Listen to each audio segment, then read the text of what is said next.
Good morning, everybody, and welcome back. Today is November 27th, 2019. It's the day before Thanksgiving, and we have a great and wonderful interactive day for you. Today's article is a little bit of a self-prepare, get aware of your surroundings thing. Well, as of today, I want you to clear your mind, think of something real quick.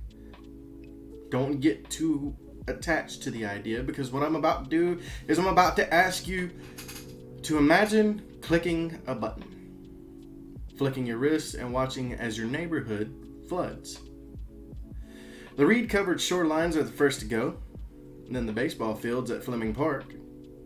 By the time seawater reaches the senior center, it has inundated and flooding more than a dozen multi-unit brick homes that you can see. You move your head up and down, side to side, taking in the sombering simulated view, and this is what could happen to Turner Station, a historic African-American community southeast of Baltimore. As sea levels rise, everything's underwater. The school is underwater, our house is underwater, you say, and a frown begins to form below the bulky gray virtual reality headset covering your eyes. Is the water really supposed to get that high? Well, climate change presents many challenges to coastal communities and those trying to prepare for it in any shape, form, or fashion.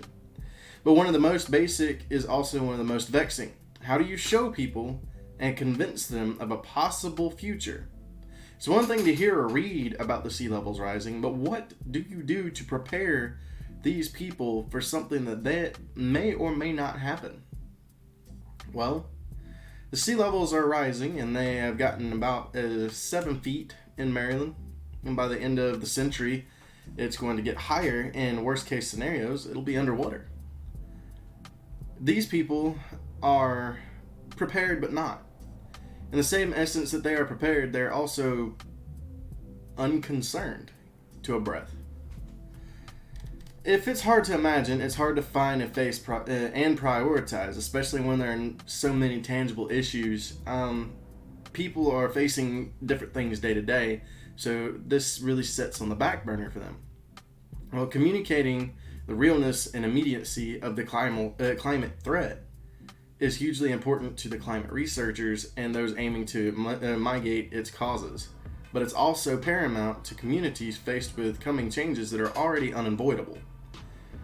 So, that aside, take the imagery I gave you earlier, where I tried to place you in an environment where you were faced with the unchangeable fact that it was flooding around you.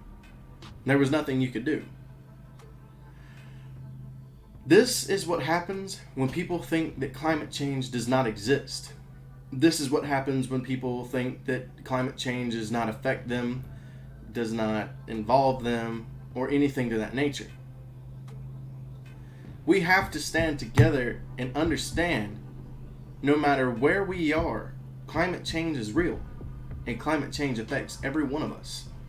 To no avail, depending on whether you got the placement of the area or the idea of where I placed you earlier, you would understand that it is a coastal line area and that it unfortunately will potentially do that. It will flood.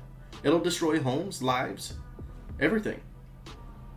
It is up to you and I to try and stop this. But the question is do we have people to support us, or do we have people to fight us? Undoubtedly, there's people out there that are going to fight us, and undoubtedly, there's not much we can do about it except for express the immediate concern and facts.